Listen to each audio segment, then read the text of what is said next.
Thank you again for pulling me out of that haystack, Harold. Don't mention it, old boy. Us whirlybirds have to stick together. Don't you go using that word. It really gets under my canvas. It's not okay when the engines use it either. I know. I'm just teasing you, old boy. And for another thing, I can't believe they grounded my pilot. Now I'm stuck being flown around by all the safe ones. What's wrong with a little fun? Oh, come on now, old chap. Don't be so cross. You knew he was breaking the rules.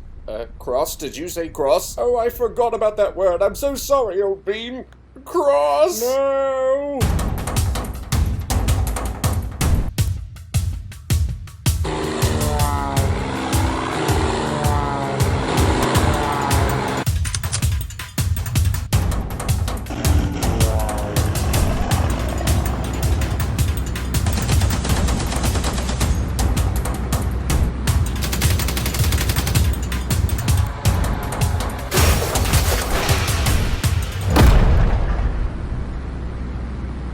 It's the Germans! The war's here! We're gonna find them! They're everywhere! They're coming out of the clouds! There's hundreds of them!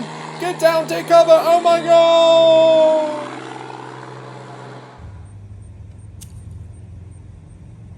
Oh, well, this one was entirely my fault. Here we go again.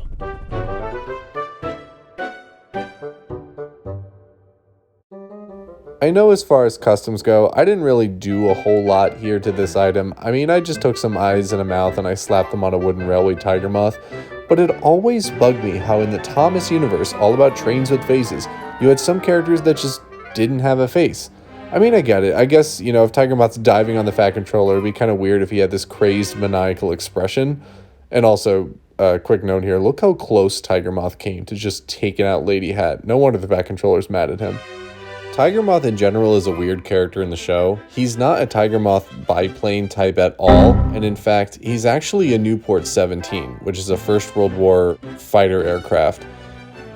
Tiger Moth was named Tiger Moth by David Mitton, but the basis for Tiger Moth was decided by Robert Gold-Galliers, who actually owns and operates a replica Newport 17 of his own. He's actually such a Newport 17 expert that he worked on the 2006 movie Flyboys in addition to the work he did on Thomas. In my own canon, I actually see Tiger Moth as a survivor of the First World War. I see him as someone who actually went through it, who fought in the conflict, had his own pilot, right? And some people might wince at that, but personally, grounding these characters in that kind of history really excites me. I've always appreciated the realism of the Railway series and the world that the Reverend Audrey set out to create. However, Sodor is also kind of painted as this idyllic escape from troubles of the world, right? And that very much is attached to the history that the Reverend was writing in. I mean, he was writing his books during World War II, where, you know, people were looking for that outlet from the horrors of conflict. This actually started to change in the latter half of the Railway series when the Reverend started writing books about dieselization and real-life events going on in the mainland, which actually led to my favorite books in the whole Railway series. But then, honestly, the way I interpret the Thomas universe, I see every vehicle as having a face. And so if every vehicle is going to be personified, that means every vehicle throughout events in history that don't occur in a vacuum. And so that's where I really enjoy actually taking historical events and blending them together with the personification of vehicles from the Thomas universe. I mean, obviously that's my thing. You can see it in Friedrich the German Engine and countless other projects I have in the pipeline.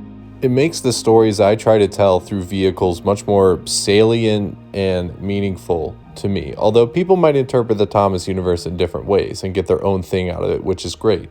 And that's where with Tiger Moth, I have my own visions for him that are also grounded in his backstory from the First World War. Again, at least in my headcanon. Where was I going with all this? Oh yeah. I interpret the Thomas universe in a way that's kind of all-inclusive. I really get bothered by the faceless cars, tankers, whatever, and I view the Thomas universe as every vehicle should have a face. So a guy like Tiger Moth needs a little more life put into him, just like any other vehicle on Thomas. That's it for this video. Let me know your thoughts below. I'm HiroTheJapaneseTrain, signing off. See you in the next one.